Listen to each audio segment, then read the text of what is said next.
behalf of the Berkeley Historical Society, I'd like to welcome you to our book talk today, featuring Ron Nyren, who has written a historical novel entitled The Book of Lost Light, much of which takes place in early 20th century Berkeley.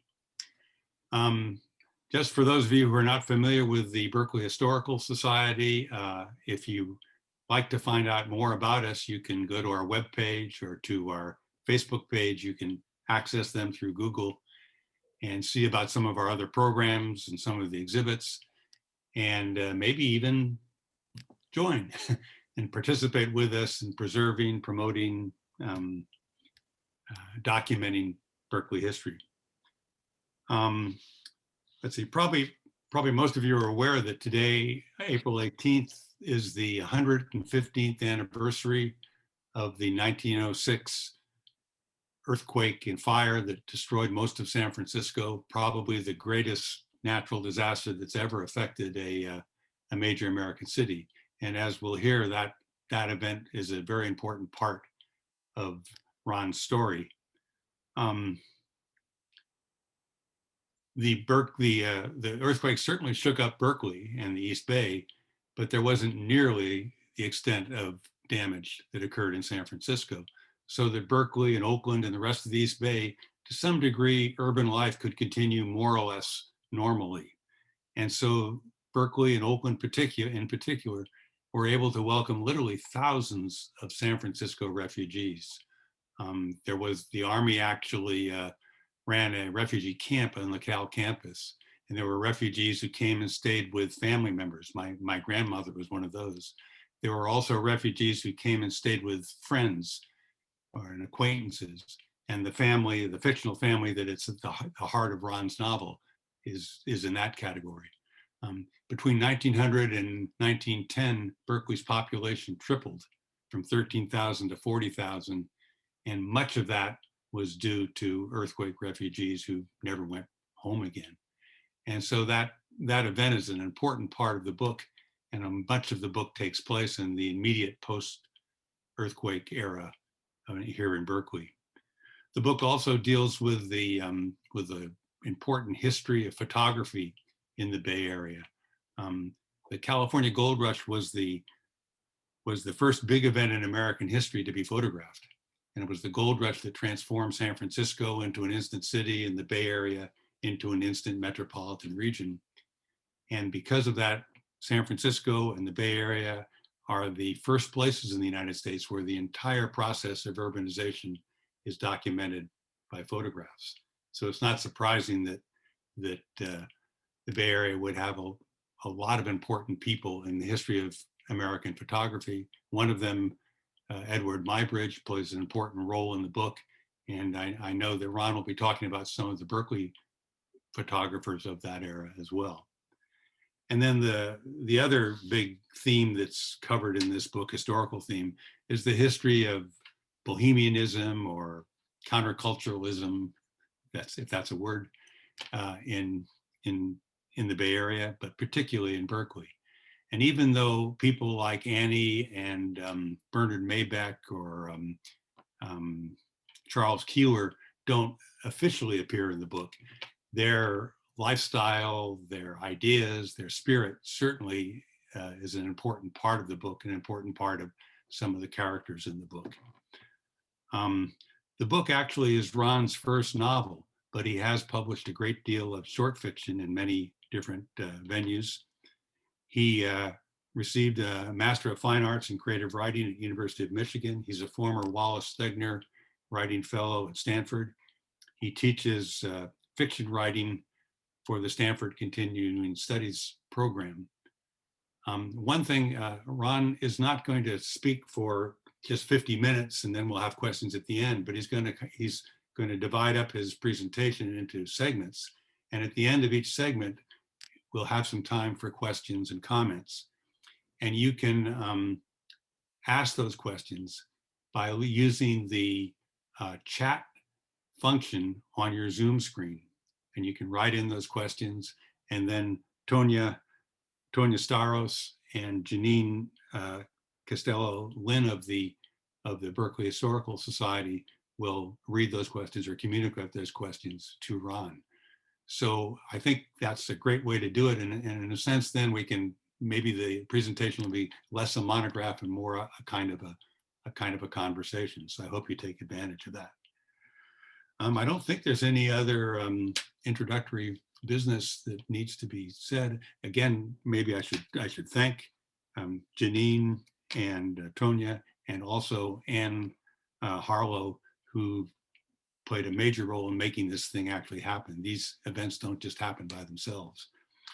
But I think now it's probably time for me to introduce our speaker. It gives me great pleasure, great honor to introduce Ron Nyren, novelist and fellow Berkeley historian. So Ron, take it from here. Thank you so much, Chuck, for that beautiful introduction and for setting the stage. And thank you for moderating. And thank you so much to Anne and Janine and Tonya and everyone at Berkeley Historical Society for hosting this event. And also just for everything you do. The Berkeley Historical Society was invaluable when I was researching the Berkeley section of my novel.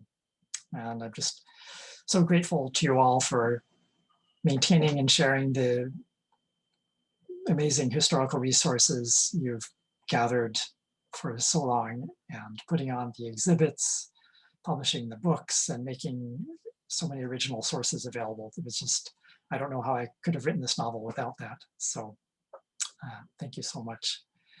And thank you all for coming. Really great to celebrate the 115th anniversary of the 1906 earthquake with you, to honor the losses and to consider the lessons that we can learn from surviving disaster, the resilience that we can exhibit as communities. It just seems worthwhile to remember it each year. So my novel, The Book of Lost Light, I'm going to share my screen. My novel, The Book of Lost Light, is the story of Joseph Kylander, a boy who grows up in early 20th century San Francisco, raised by his obsessive photographer father Arthur and his impulsive older cousin Corelia, who later becomes a photographer herself. So I'm going to start by reading a section of my novel that takes place a few weeks after the Kylander family flees the 1906 earthquake and fire to camp out in the Berkeley Hills in the backyard of Mr. Hallgarten, who is Arthur's patron. And they're joined by a few other artists, including Nicholas, an actor, and Sebastian, a painter. That Sunday, the first Sunday in May, Corelia declared that she was taking her camera on an expedition into Wildcat Canyon to photograph in nature. Photographing only refugees left her sad and worried for them, even though so many were optimistic. When Nicholas saw her pick up the camera and tripod, he said, "What you need is a donkey," and knocked his fist against his sternum. "I am that donkey." "Joseph will help me carry," she said. "Then let me accompany you anyway, and I'll be entirely useless." In the end, she let Nicholas hold the tripod. I had a sack of sandwiches, and Sebastian, who insisted on accompanying us, carried his sketching pad. The air, warm and a little breezy, rippled through the long swishy grass that covered the hillside as the three of us made our way to the rim of Wildcat Canyon. From there, we could see the undeveloped land stretching to the north, where a few tents and makeshift shelters dotted the grass. There, in the Tin Can Camp, as it was called, lived refugees who did not have friends or family, and who had been kicked out of the large organized camps for one reason or another, or who did not want to follow the rules. The residents of Berkeley said they were lawless men, who kept aloof from each other and were half crazed with hunger. We followed Corelia down a thin winding path, where animals or people had worn through the grass, toward the loose row of alders that grew along the creek of the canyon's bottom. While we walked, Corelia got out of Corelia the story of her arrival at my father's doorstep, which made him laugh. When he was a boy, Nicholas told us, his father inherited a fortune. He bought fine clothes and a house in Pacific Heights. The family summered in Europe. At one party, his father planted torches in the backyard and set loose peacocks, one of whom caught fire and flew at the mayor, singeing his jacket. When Nicholas said he wanted to study acting, his father sent him to college in New York. But after a year, his father lost all his money in a Ukiah silver mine that had come to nothing. When Nicholas returned from school for the summer, his father had disappeared, and his mother and sister were living in a cousin's basement. I couldn't stand it, our fall in fortunes, he said. So in the autumn, I went back to New York and worked here and there and paid my own way through school. I should have stayed to look after my mother. She wasn't well, and their circumstances were pinched. She died a few months before I was to complete my degree. I came back, and my sister wouldn't speak to me. I've never forgiven myself. I'm sure you sent money back, Corellia said. Some, not enough. Now you know the worst thing I've ever done. He said this lightly, but his face was grave. You're lucky in your father, Joseph. He won't abandon you, and he has a brilliance about him. If we opened the top of his head, I believe we'd see a scale model of the universe composed of crystal and set in motion by tiny gears. I'd like to talk more with him about photographing the soul. A painting can show us the soul, said Sebastian, because the artist interprets every detail through the medium of his own soul. Musicians and actors do so as well. But with photography, the machine records everything in front of it. The hand of the artist is nowhere to be found. That's not true, Corellia said. The photographer seeks images or figures or landscapes that have some dialogue with the drama of her inner life. And if she is inspired and skilled, she can bring out something that has to do with soul. In the darkroom, she can brighten or darken, superimpose images from one photograph to another, even paint or etch the image to make it harmonize with her vision. I'd like to watch you work in the darkroom, Nicholas said. It sounds like a kind of magic. So I didn't actually think I was writing a historical novel when I started writing. I just had this idea. What if a boy grew up being photographed every day of his life as part of his father's attempt to create a record of the development of the human body over time? And it wasn't until I thought of Edward Muybridge's pioneering work with the photography of motion that the gears started to turn, and I decided Arthur would be a protege of Muybridge's. So I'll just give a little brief summation of Muybridge. He was hired by Governor Stanford, an avid breeder of horses, to photograph horses in motion so the governor could better understand their gaits. So working on Stanford's Palo Alto farm, Muybridge came up with a fast-acting electric shutter and set up a battery of cameras that fired sequentially to photograph a trotting horse. And he proved that when a horse is trotting, there are moments when all 4 feet are off the ground. This is something not possible to observe with the naked eye. He went on to photograph many animals and people in a variety of motions, capturing what the eye can't see. And his obsessive personality inspired the character of Arthur, who captures the human figure in time by photographing his son Joseph every day.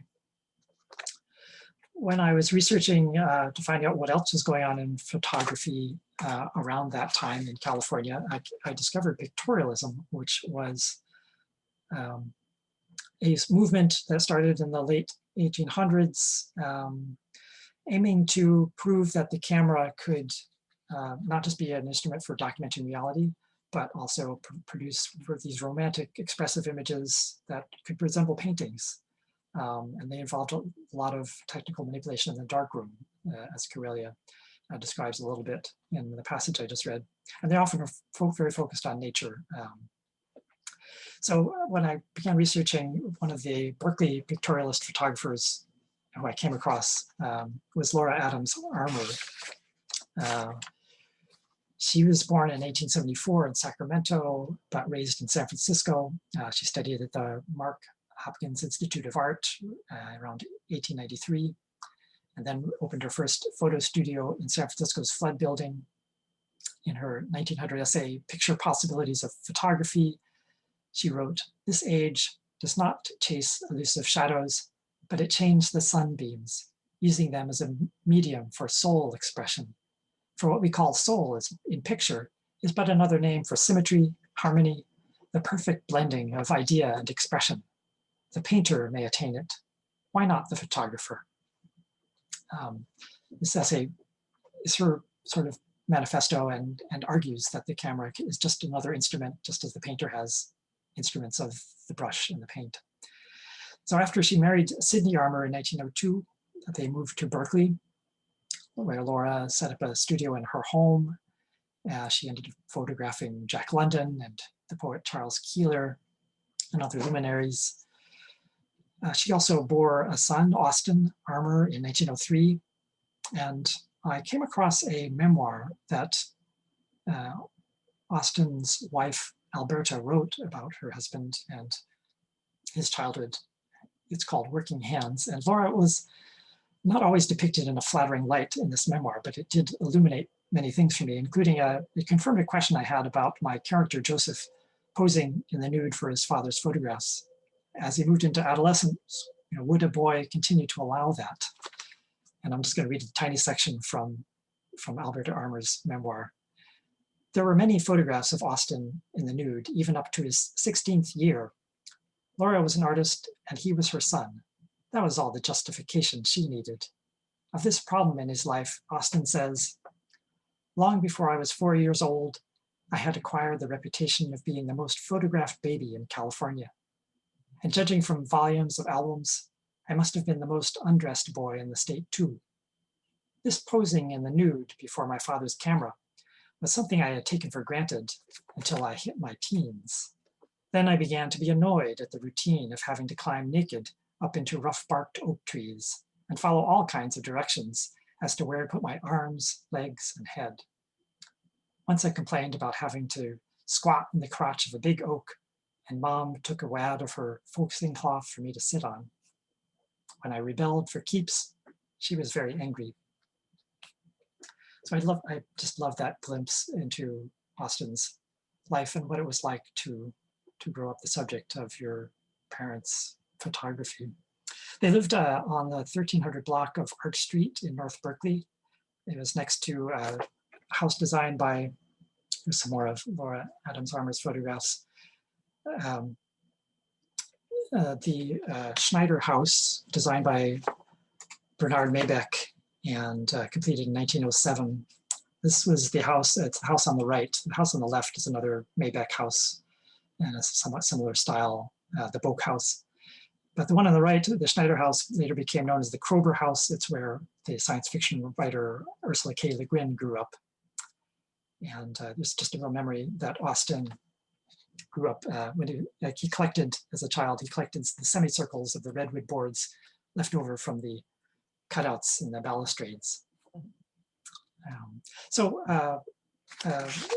Another photographer that really inspired me was Adelaide Hanscom Leeson, also a Berkeley photographer. Her family moved to Walnut Street in Berkeley in the late 1870s. She studied at the Mark Hopkins Institute in 1892, set up a darkroom at home, and later took over Laura Adams' studio in San Francisco when Laura Adams switched over to Berkeley. This would later prove fateful. But you can see on the right the portrait of Louise Keeler, Charles Keeler's wife, and their son Leonard. That photograph sort of made her reputation. Adelaide Hanscom, you can see in the middle. And the Rubaiyat of Omar Khayyam, she created an illustrated edition of photographing local luminaries, artists, and writers like Charles Keeler, the poet George Sterling, the poet Joaquin Miller. She got them to dress up in Persian costumes. Here's George Sterling, later to become Poet Laureate of California, looking very pensive with his fabulous aquiline nose. She described in a newspaper article for the Seattle Intelligencer some of the difficulties and challenges. For this image on the left, that's Charles Keeler, and she described the process this way. It was Charles Keeler, the Berkeley poet, who hazarded his life by sitting upon the edge of an upturned circular table pouring, or imagining he was pouring, bubbles from a huge, heavy brass bowl. It was the only available thing I could make to represent this big round earth of ours. She spent many hours, she said, retouching the negative, drawing in, as she described it, drawing in millions of transparent bubbles. She lost all her negatives, including those for the Rubaiyat and the 1906 earthquake and fire. Later, at the end of that year, moved to Seattle and opened a photographic portrait studio there. She married a mining engineer in 1908. Eventually ended up in Danville, California. The husband joined the Canadian Army and was killed in battle in 1916, and she died in 1932. But her Rubaiyat lives on. Anne Brigman didn't live in Berkeley, as far as I know. She was based in Oakland, but she was one of the preeminent California pictorialist photographers. She inspired aspects of the character of Corellia in my novel. She photographed many women in nature, often in the nude. She would convince family members and sometimes even strangers to pose for her. She became a member of Alfred Stieglitz's photo secession. And she also played the role of Sybil in a play written by Charles Keeler and performed at the Hillside Clubhouse in North Berkeley in March 1908. And this helped inspire, by my novel, that characters end up putting on various amateur theatricals to cheer up other refugees. And they draw also on classic myths like the Keeler play. Anne Brigman was separated from her husband in 1910. She lived next door from him, not far from what's now MacArthur BART Station. She loved to run barefoot on pebbled beaches, and she killed a rattlesnake that attacked her while camping in Shasta County. She's just an amazing person. When a newspaper reporter asked her about separating from her husband, she's quoted as saying, "He had his way of thinking and I had mine, and we developed along different lines. So here I am, working out my destiny." So I'll pause there to see if there are questions people would like to ask. Oh.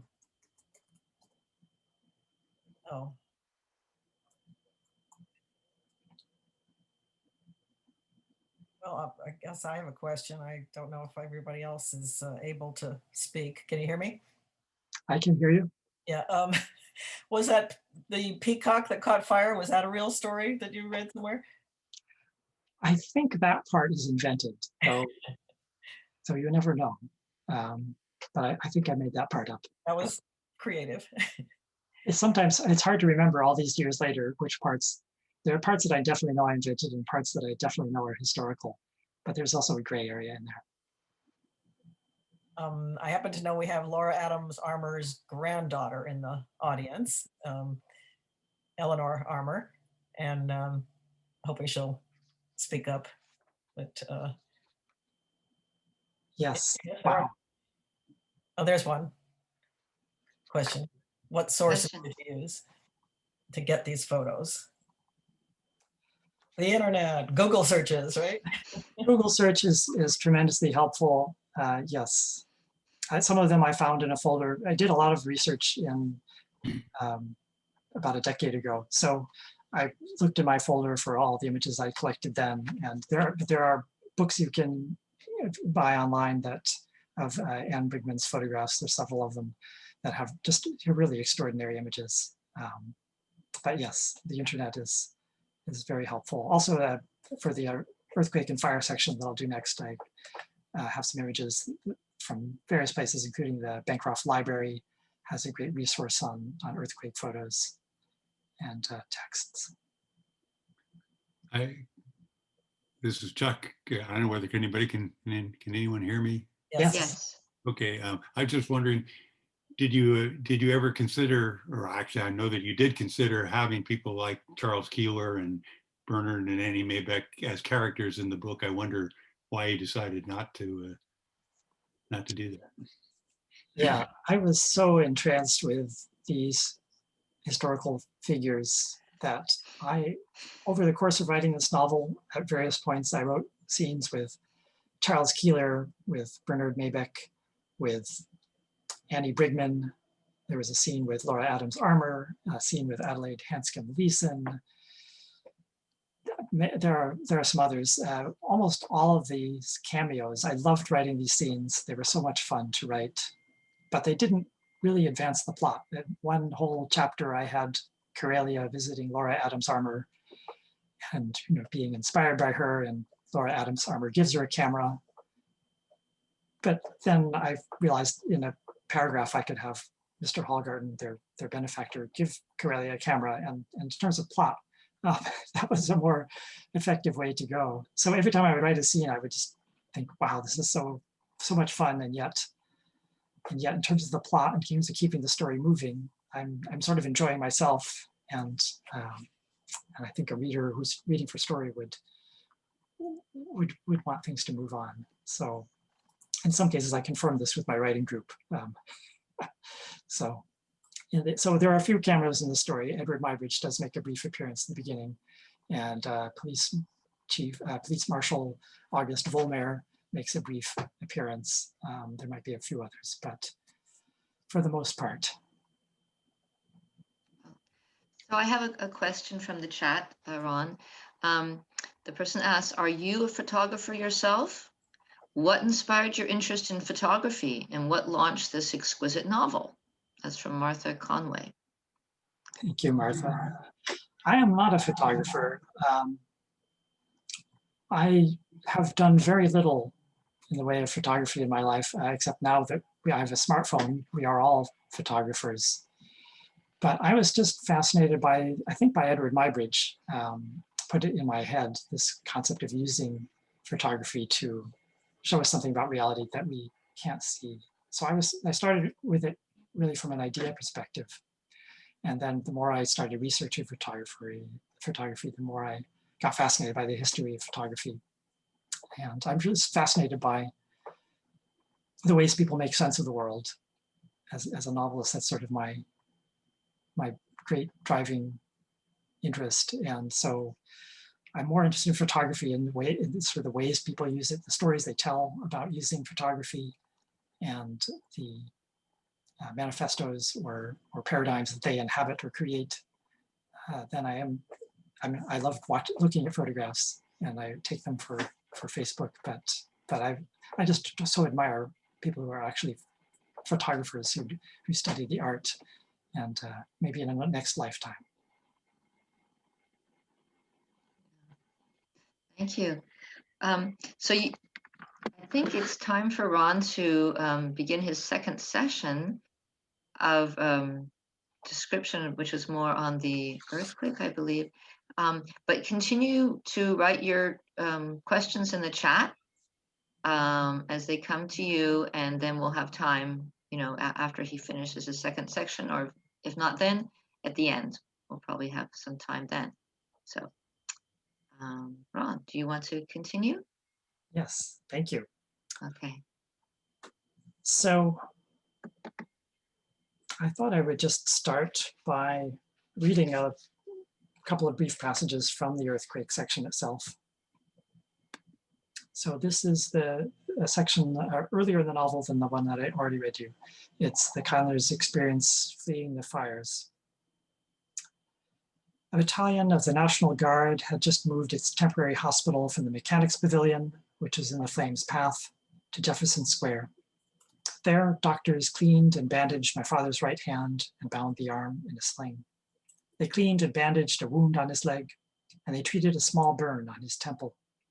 They said it was possible the arm might have been fractured. They returned him to us and took in the next patient, a woman on the stretcher who rolled her head from side to side and cried out that she couldn't see. The square was filled with people and their belongings, their armchairs, sofas, pianos, sewing machines. Some women wore plumed hats or flounced silk underskirts or veils. To our left, a family of 6 sat in a row in dining table chairs, flanked by 2 bird cages, one containing a canary and the other a calico cat. Karelia convinced the family to let us sit on their trunk. On our right, a young couple knelt on a blanket, tourists who had arrived a few days ago from Vermont. The 5-year-old girl had attached herself to them, having become separated from her parents. She clutched a canvas bag to her chest and said she hoped the fire wouldn't get her roller skates. Someone told us all the city water's mains had broken, and so far the fire department's attempts to create fire breaks had failed. When the earthquake struck, the city's fire chief had run to the next room to look for his wife and dropped 3 stories through a hole in the floor. She lived. He lay in a coma. My father sat unmoving on the trunk. Karelia cleaned his face with her handkerchief. When she had finished, he closed his eyes in agony. The doctors had given him whiskey for the pain, and its unaccustomed odor hung about him. His mangled hand hung from its sling, the fingers puffy and red. Would it help to lie down? Karelia asked. He shook his head. The sky's brilliant red kept darkness at bay all night. Bright enough to read by, someone said. At times the sky took on a terrible beauty, as if several suns had tried to set at the same time and jammed together like typewriter keys. The fire went about its business, little more than a block's distance from Jefferson Square.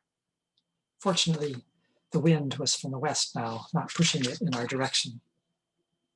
Someone gave us a Moroccan rug, which Karelia wrapped around us. It had sequins sewed in rows along its length, flashing red.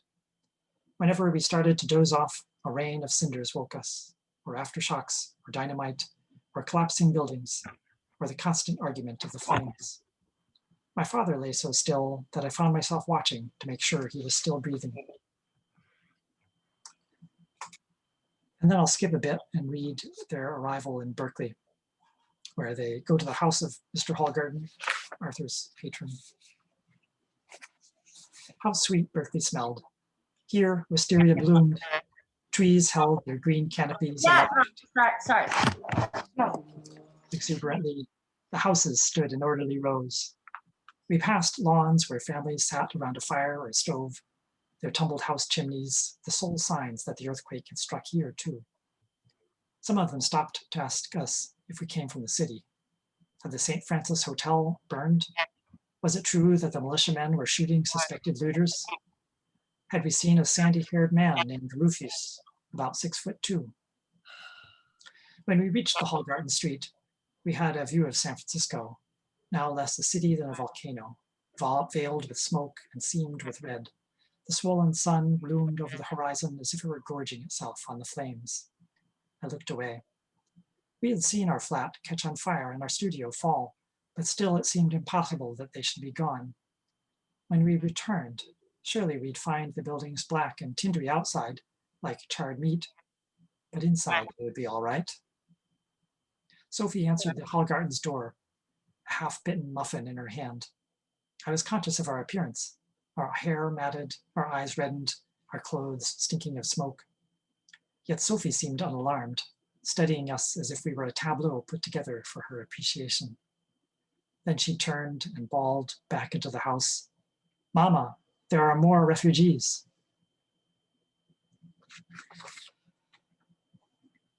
I'm going to take a brief detour to Oscar Maurer, another Berkeley photographer, one of the major Berkeley photographers at the time. He captured the earthquake as well.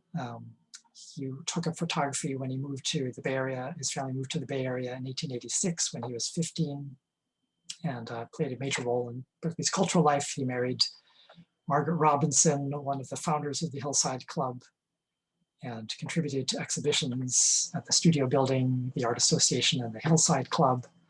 He helped organize the Berkeley Arts and Crafts Society and art events in his home and those of his concert pianist brother Frederick. On the right, you see the interior of his 1907 studio, designed by Bernard Maybeck. And he too lost his studio and his entire body of work in the 1906 fire. Here are a couple of, he then went out and took his Kodak and photographed the ruins. And here are a couple of his examples.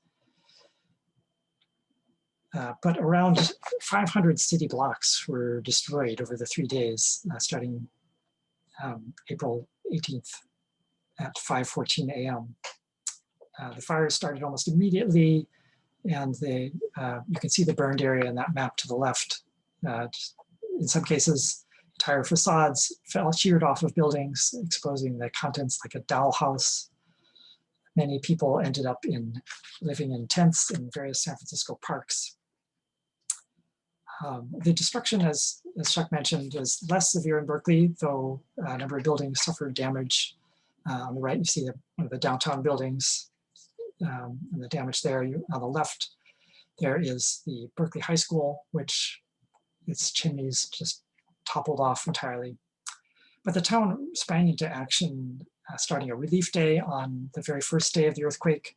Hundreds of residents, as Chuck mentioned, opened up their homes to friends and family, and in many cases, strangers. Every spare room and attic and basement and backyard got stuffed with people. And the university, here you can see the smoke from Berkeley, the smoke rising from San Francisco. The university set up camps for refugees, and in its athletic fields, the churches, local churches, fed refugees and sewed sheets and gathered donations of clothing and supplies. There was just a huge outpouring of community support for the refugees from across the Bay. And also, as Chuck mentioned, the earthquake accelerated the growth of Berkeley, which had already been experiencing a building boom since the Key Route and Southern Pacific train service started going into Berkeley. But I read in one place that within a year of the 1906 quake and fire, the population of Berkeley went from 26,000 to 38,000, which is almost half again as much. And I'll just end on this section on this note, which is the Refugees Cookbook compiled by one of them. I love this, that contained refugees for those living in tents or other perilous circumstances, with simple recipes of familiar dishes that they could use and cook simply. So I'll stop at this point. If there are other questions people have, I'd be happy to answer them. Okay, well, we do have a question about the tent camp. Eileen Murphy asked, do you know what the location is of the tent camp? I guess there are a couple of tent camps represented in your photographs, some in San Francisco and some in Berkeley. Yeah, these camps, there was California Field and the baseball field initially, I believe, were the sites. And Chuck can correct me if there are others, but those are the two main camps that I know of that the university set up. Eventually they consolidated, I think, to California Field. Yeah, and I think that was located about where the Life Science Building is now, or in that vicinity. Right. Obviously, the stadium that's there now was built much later. Yeah, I think and I think one of the other sites was the Hearst, now is Hearst Gymnasium. And across in San Francisco, certainly Golden Gate Park, but also many of the smaller parks all over. I don't know where those two photographs that I found are specifically, but all over. The military donated a lot of tents. The US military and other local militaries donated tents for people to set up and fed people. It was just a massive effort. Okay, here's another question from Donata.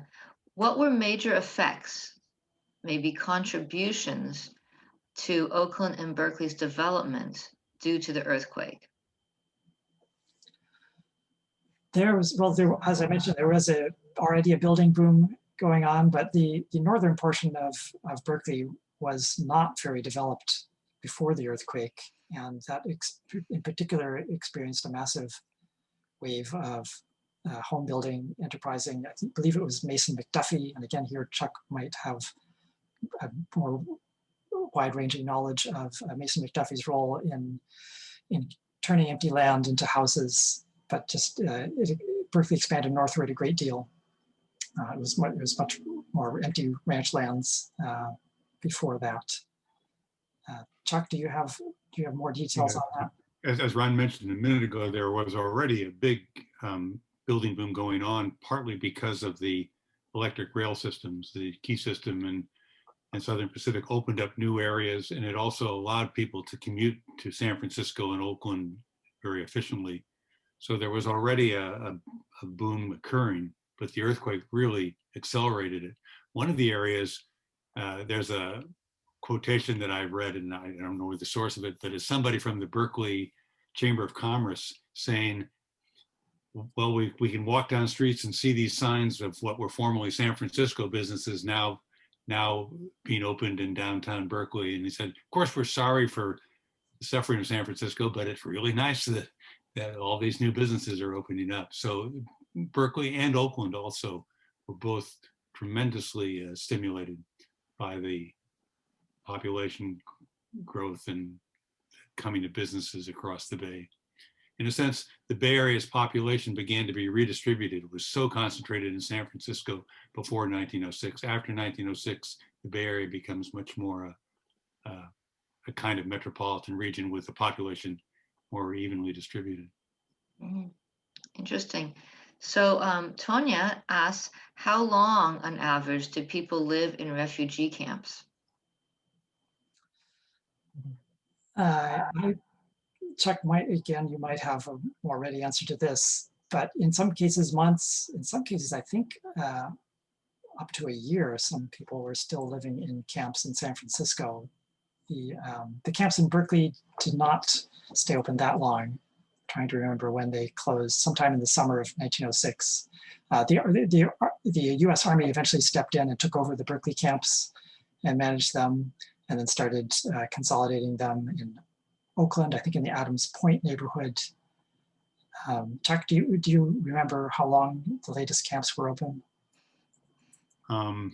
Yeah, I think both the Berkeley and Oakland camps were just a matter of a few months. In San Francisco, eventually they closed down the camps, but they moved everybody who didn't have homes to Ingleside Racetrack, and it continued to exist as a settlement, as a camp or something like that for a couple of years, I think. And I think it's San Francisco famously built those little houses for people to settle in. A lot of those were built in the Ingleside camp, and then when people moved, they could take the house with them. They could buy the house for, I don't know, $5 or something, as long as they paid the moving costs.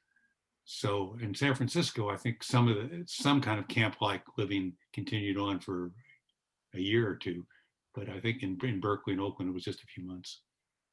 Okay, yeah. So there's a question about how did people get to Berkeley and Oakland? Was it by ferry after the earthquake? Yes, the electric trains stopped running. They were too vulnerable to the earthquake, but the electricity cut out. But the ferries played a major role in getting people across, and then people would travel, I believe, by train through the East Bay. And both the Southern Pacific and Key System gave free rides to people going from San Francisco to the East Bay, but you couldn't go back to San Francisco unless you had a permit. They were encouraging people to leave and not allowing people to come back in. Yeah, when I was reading the Berkeley Gazette newspaper of the time, the first few days of the earthquake, there was a headline that I kept seeing that was "No permits to doomed city," which just, I don't know, that phrase just haunts me. But yeah, it was very hard to get back to the city for those first, when it was still blazing. So here's a question from Anne about a shortage of building materials and labor. Was there a big influx of carpenters and contractors to this area right after the earthquake? I believe there was, and I believe a lot of refugees ended up helping in the effort as well. I don't recall, but I would assume that materials would have been short of supply for a while.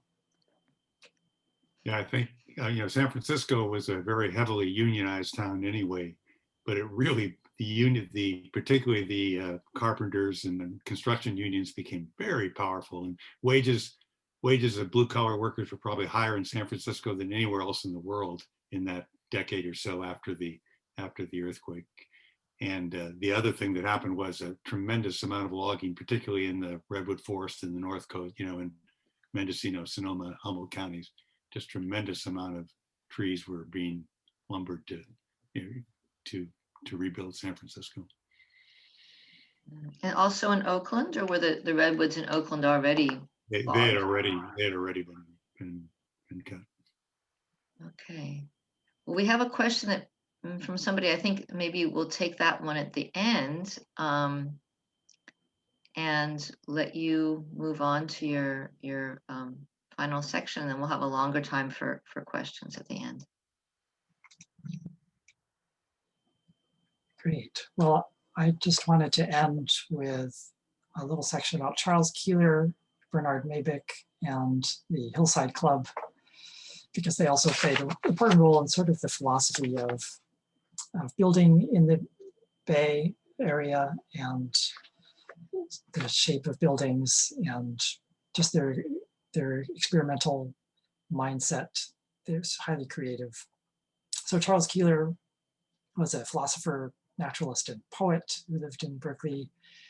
And in his unpublished memoir, Bernard Maybeck, A Gothic Man in the 20th Century, he describes meeting Maybeck when Keeler was just 20 years old or so.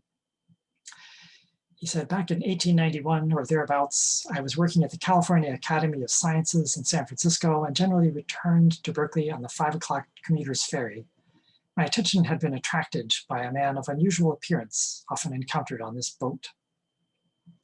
One day he told me that he'd heard I owned a lot up in the hills north of the university grounds. How he had found this out, I have no idea. But it was truth that I had bought a lot there with a beautiful old live oak tree on it. It was near the rim of a charming little canyon and commanded a superb view of San Francisco Bay. Mr. Maybeck told me that when I was ready to build a home there, he would like to design it. He told me that he would make no charge for his services, as he was interested in me and wanted to see me in a home that suited my personality. But I have no idea of building, I explained. I bought a lot only as an investment. Well, he persisted, you may change your mind. If you do, let me know. I want to design a home for you. Mr. Maybeck is a very persistent man, and in his quiet fashion generally managed to have his own way. So on the upper left is the house that Bernard Maybeck designed for Keeler on Highland Place in the hills of Berkeley. In the interior, you see that library with a classic Maybeck interior, the exposed wood, the high ceilings. You can see Charles Keeler writing happily at his desk. I just love that story of Bernard Maybeck. Both Keeler and Maybeck feel to me like super connectors of their time. They just seem to know everybody.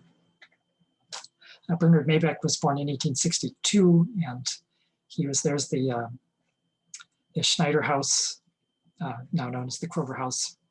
Again, he designed homes with a lot of use of native woods, large windows, handcrafted details, really integrating them into the landscape. And some of his features were considered radical at the time, like shingles, rough redwood interiors, huge hand-wrought fireplaces. And some of his more famous buildings include the first Church of Christ Scientist in Berkeley, which he completed in 1910, with its very Gothic architecture. Here are some more shots of this is when the Schneider, now Kroeber House, was on the market in 4 years ago. There were some contemporary photographs, and even though it's contemporary furniture inside, it just really shows that Maybeck touched the flow of the spaces and the way the burnished redwood just gleams. So, and Maybeck also designed the Palace of Fine Arts in San Francisco for the 1915 World's Fair, the Panama Pacific International Exposition, and it's the only one of the buildings that survive. It was designed as an art gallery in the style of an ancient ruin. And again, it just fits into the landscape. He also experimented with innovative building materials. He attempted to create fireproof materials he created something he called bubble stone, which is a type of aerated cement. And he sprayed burlap with cement. Some of those early buildings, like the Schneider Kroeber House, were designed in the sort of following the style of the Swiss chalet. And I came across in Sally Woodbridge's book on Maybeck, she said when after the house was completed, Schneider explained, had expressed some wistfulness about the lack of closets in the upstairs bedrooms. And Maybeck apparently told him, Swiss chalets have armoires instead of closets. And this small detail inspired a major plot point in my novel. So thank you, Bernard.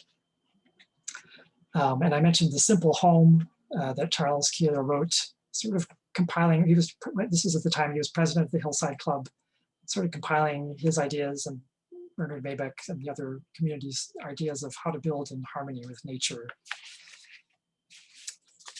The Berkeley Hillside Club was, you can see it on the right in a rendering by Maybeck.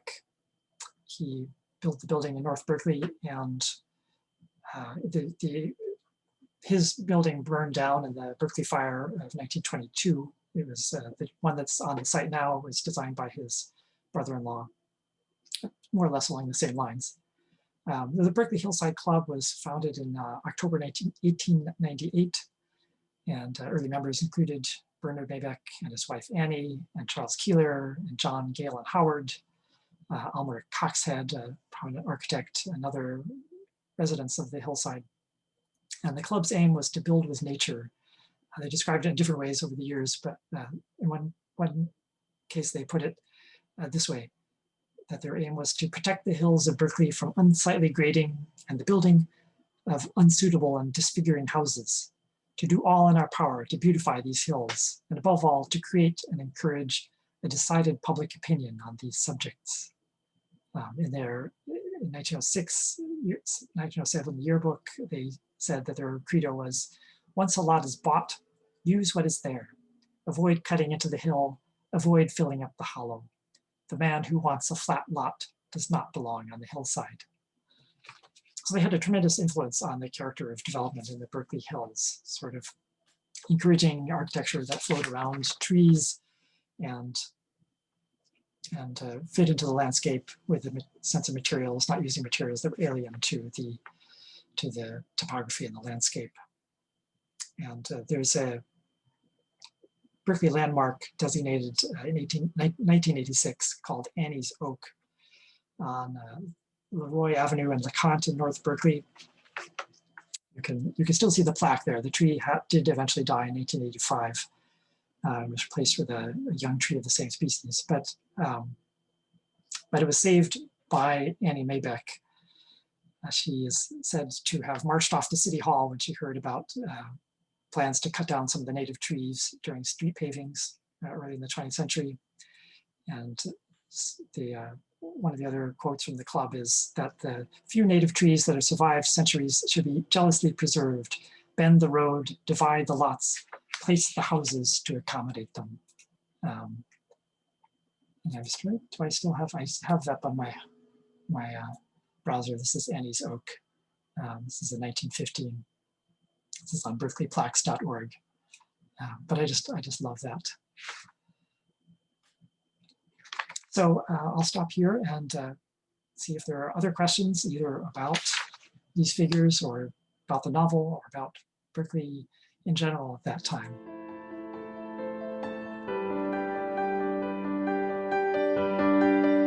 From the chat, we do have a discussion first about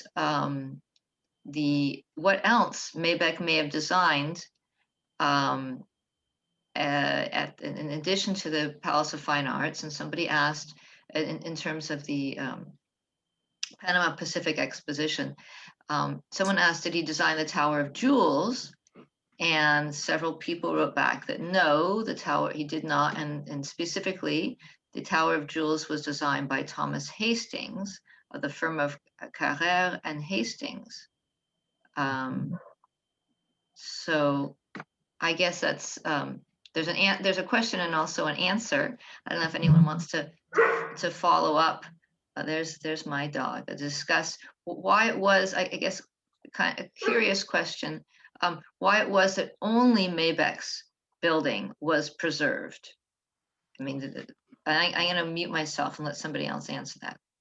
Yeah, well, someone may know more about this than I do, but as I understand it, it was just the most popular building of all of them, and there's a big outcry to save it. They were all intended just to be temporary buildings, and in the case of the Palace of Fine Arts, it was really made of shoddy materials, just very cheap materials, chicken wire and plaster, if I'm not mistaken.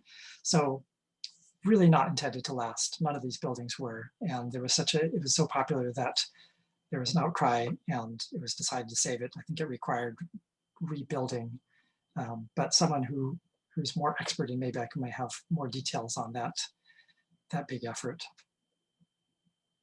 One thing I think when they decided to save it, Maybeck was actually opposed to that, and he said, "I built it to be destroyed. You know, that it's supposed to go away," and so the city decided to keep it, but he opposed anything of rebuilding it. As it gradually deteriorated, he said, "That's fine. That's the way it's supposed to be."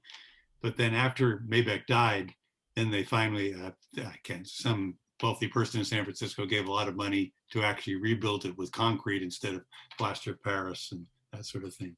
So it's interesting that Maybeck himself was not in favor of preserving the building. He felt that it was built to fall down. Yeah, there's a great book by Laura Ackley called San Francisco's Jewel City, the Panama Pacific International Expedition of 1950. I'll put the title in the chat. But if you're interested in the history of those buildings and the fair in general, that is just a utterly fascinating book. But all the other very elaborate buildings, you know, they were built.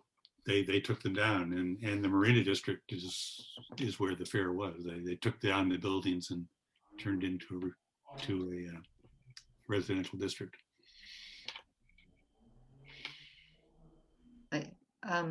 Just on the note of the Panama Pacific Exposition, so that's where your book ends, Ron, pretty much, right? And with a kind of merging of art and technology, right? Those are the two sides of photography that you feature, and also what's being celebrated in 1915 in San Francisco. I don't know if you want to say a word about those two sides of photography and also of the West here. And yeah. Well, the Panama Pacific Exposition was sort of San Francisco's way of telling the world we're back, and it was this massive effort built on fill in what's now the Marina District, and the construction of tremendous amounts of temporary buildings that encompassed every kind of art and technology, cutting edge techniques and fine arts from all over the world. There were pavilions from various countries all over the world that came. It was complicated somewhat by the World War going on, but it was a huge event that everyone woke early in the morning and came out marching to the gates early in the morning, and the president pressed a button in the White House that sent a signal to. Did he light the tower? I forget what the actual signal was, but it's just this tremendous thing of cutting edge technology and art, and just celebrating with all of these exhibits. Just really a fascinating place. And again, I would just, if you have at all interest in it, that book by Laura Ackley has beautiful photographs and information about it. But yeah, it was a way to sort of bring together the concerns of the book and just this obsession with discovery and exploration and knowledge and technology and also art.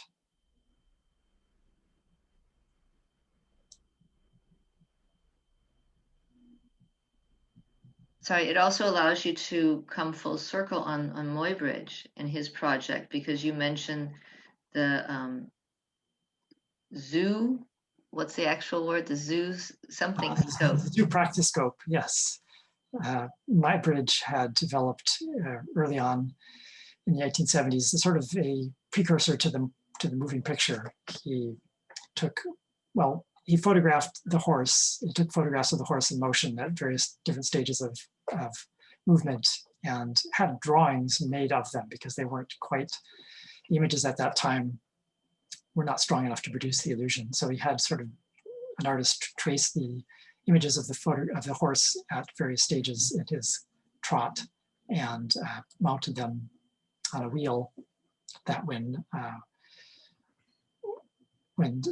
rapidly turned in his device that he called the zoopraxiscope, it gave the illusion that the horse was galloping, that you were watching a horse in motion.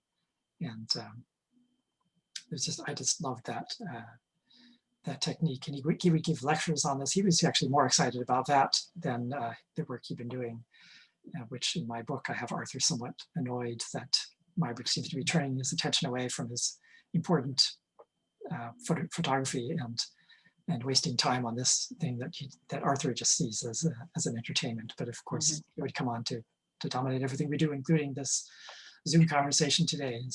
Right. The Yeah, animation. I guess the zoopraxiscope is a turn from science to entertainment. How long from there until the first moving pictures were in theaters? Do you know?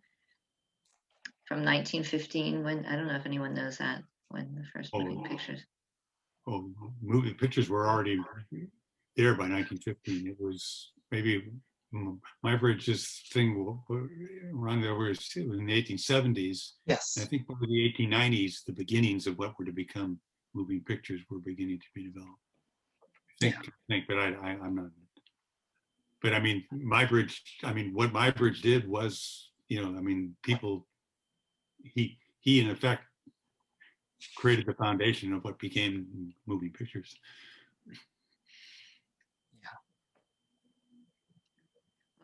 A different topic. This is about how the elite rich people in San Francisco were affected by the earthquake.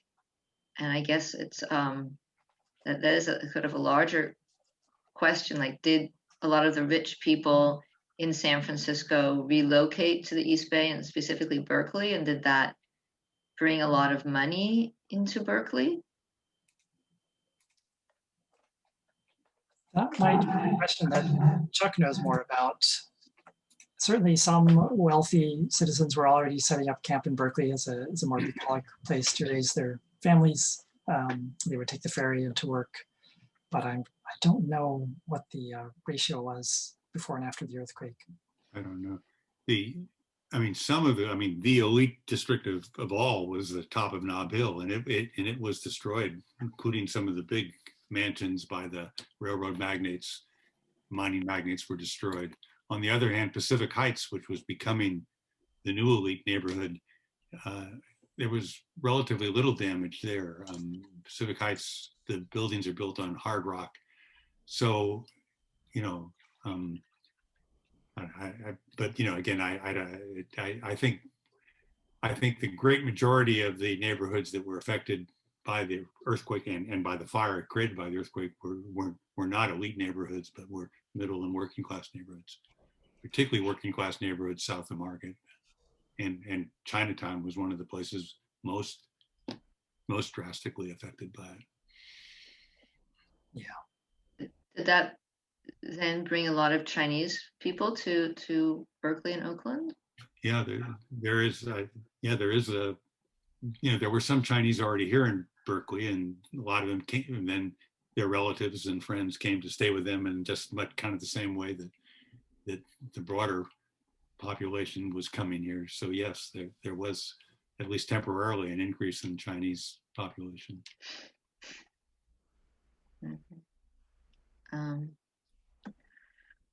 Okay, there's a question, well, a comment from Anne about the use of redwood and closeness to nature and home was heavily influenced by Reverend Joseph Worster, who was in San Francisco, but he influenced. Does anyone want to speak about Reverend Worster? Just wanted to get. I know a little bit about him.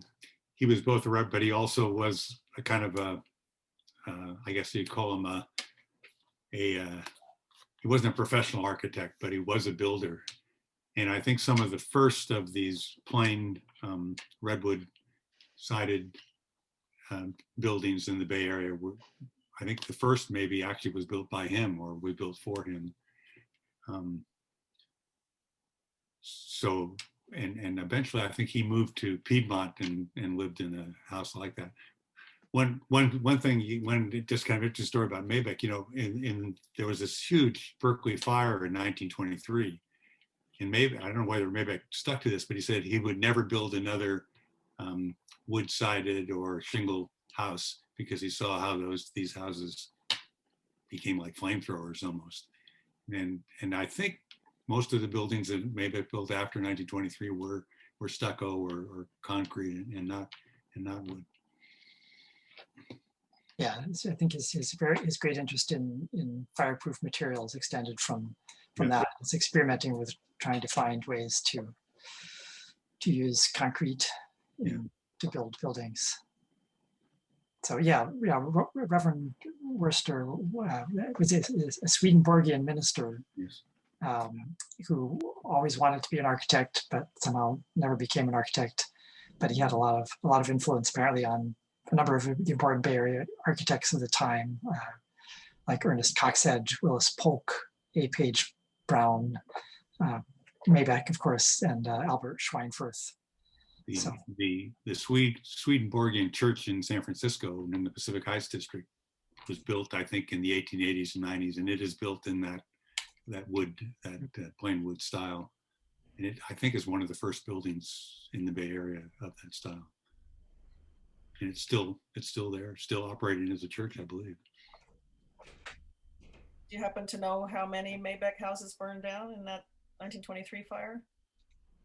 Because I guess we're lucky that the Schneider Krober house survived just outside of the fire zone, and also the Keeler house. Of course, it's been rather changed over the years, but it survived the fire. It was just outside the perimeter of the fire. Wasn't it something like 50 or more Maybeck homes that perished? Could be. Yeah, there were hundreds of houses that went. So, and he had built quite a lot of his work was in that area, Including his own home, of course. Yeah, I think afterwards he built himself a small home. He just took cement sacks and watered them and piled them up, and then when they dried, he had what he thought was a fire-resistant home. And I think that is still there. I think It is still there. Unfortunately, turned out to be incredibly attractive to bugs. Yeah. Not so much a fire, but critters loved it. So Arlene, or does anyone recognize this name? Ian McHarg. Maybe he wrote a book called Design with Nature. I don't know what Laura Saunders was asking. Yeah, I don't recognize the name. Don't recognize that name. So the question is from Laura Saunders, sorry. Was Ian McHarg, M-c, capital H-A-R-G, Design with Nature, a descendant of the Berkeley Hillside Club? I think that's a book, Design with Nature. Is that right? Do you want to speak on that, Laura?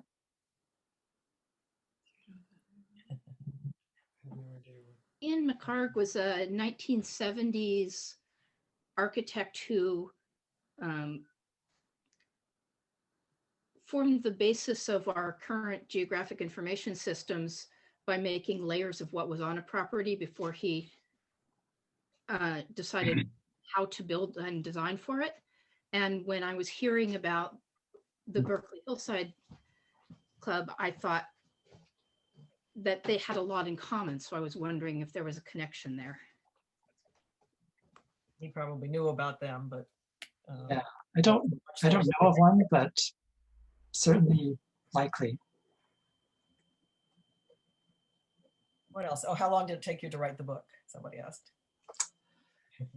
Well, by some counts, I worked on it over a period of about 15 years,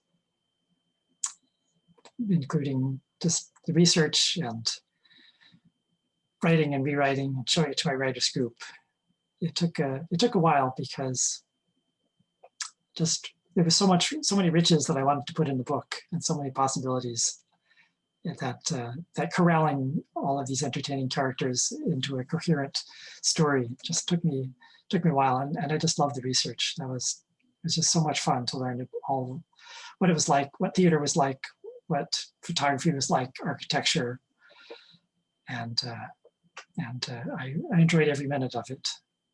But I do sometimes wish that it could have gone a little faster. When you wrote short stories, did you ever set them in different historic eras?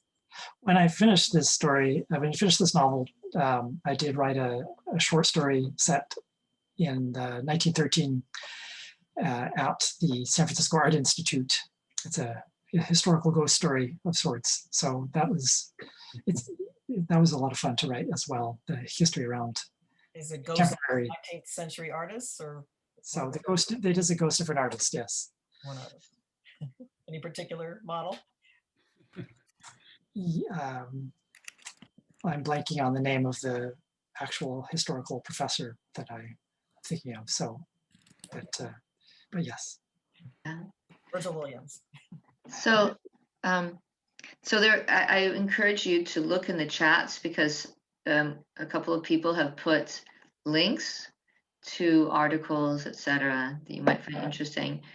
But there's one that looks like it might answer questions about the socioeconomic aspect, the rich and the less rich, pre and post earthquake. Eileen Murphy has a link. It's at 4:10 p.m. And she says, good socioeconomic history of SF pre and post quake in this article. However, it looks like the article is in French. So Eileen, do you want to give us a little summary of what happened? I mean, it is interesting. We're talking about, did a lot of money come to Berkeley because rich people left San Francisco? On the other hand, we have the main character in Ron's book. He's very wealthy. And then he loses, he's not reimbursed by an insurance company because his building did not burn down. It fell in the earthquake and he did not have earthquake insurance. So he was kind of struggling. So I guess it went both ways. Anyhow, so Eileen, if you want to speak to that question. This is Eileen's husband, Michael. Okay. I'm hiding behind her name Okay. here. But I don't know much about, I know that people moved to Berkeley and Oakland and elsewhere in the East Bay, but I don't know if it was mostly, wealthy people or not. I mean, Mason McDuffie was putting up, subdivisions that were attracting people of some wealth. But this article is actually not in French. You can read it if you read English. And it's more about what was happening in San Francisco post, or you get to that post-quake, and sort of the desire to, the tension between, neighborhoods that people wanted knocked down, poor neighborhoods, and elites not wanting earthquake cottages coming into their neighborhoods, and a little less romantic than just, moving across the bay and finding a new home. I see. Well, maybe I'll turn it over to Tonya because she's been keeping an eye on the chat the whole time. Are there any comments or questions that I've missed, Tonya, that you'd like to bring up? Well, I see there's the first comment from Susan Gazano Baker is, I love your class and I can't wait to get back to the meeting. So somebody's there from your class. Wow, that's fabulous. Okay. And then I see a comment by Eleanor Armour. She's talking, the granddaughter of Laura Adams Armour, and she's saying that she has a lot of interesting stories. Thanks for quoting from my mother's book about my father, Austin. I'm in the chat box. The stories I could tell about my grandmother, also my beloved grandfather, also an artist. And I don't know if Eleanor wants to say a few words to us.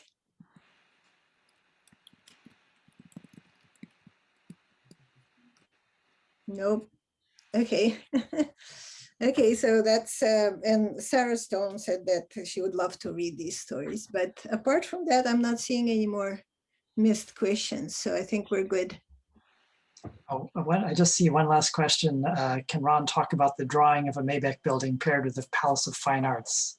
Yeah, that drawing was a rendering of the Hillside Club that Maybeck designed, or at least that's what Arlene is shaking her head. So perhaps the source that I got that from is totally wrong. Well, sorry, I happen to be first vice president of the Hillside Club, and my husband's the historian.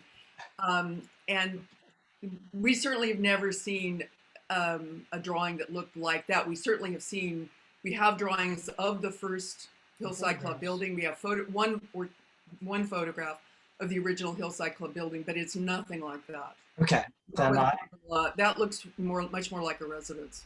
The danger of Googling Bernard Maybeck Hillside Club and snatching the wrong image. Well, and thank you for stepping in. Yeah, he built many structures for Hillside Club members. Yes, so that's it might well have been a Hillside Club members' residence, but that was not the clubhouse, the original clubhouse. Excellent. Well, thank you so much for catching that.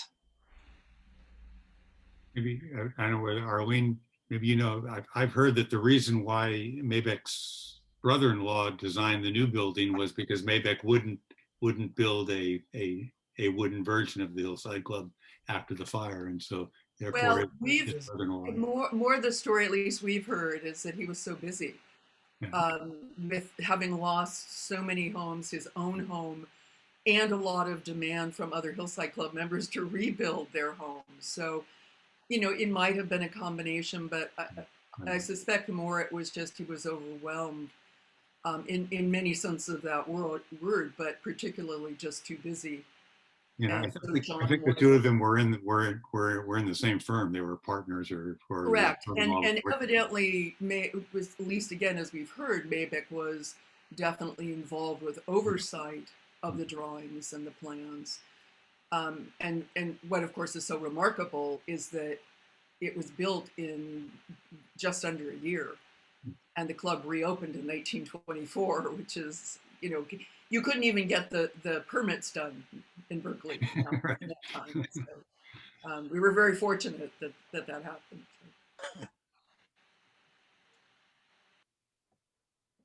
Well, maybe to return to the initial theme of photographers and connect it to the socioeconomic, I'm wondering about how the photographers, like the portrait pictorialist photographers, made a living, and did they was that an art form where artists actually could support themselves? Were those photos we saw, were those portraits that were well paid for by the person who had their portrait done, or were those just art photos where they asked someone to pose and then were hoping to sell it on the art market?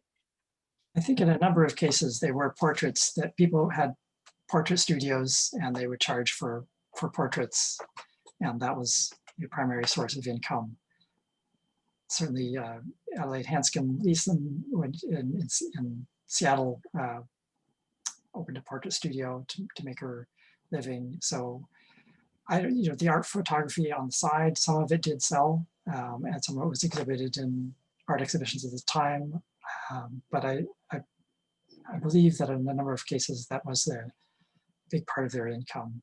But I don't know the exact economics of them. And if someone on this call does know, I'd love to know more about how they balance the perhaps more artistic landscape side of their photography with their portrait businesses.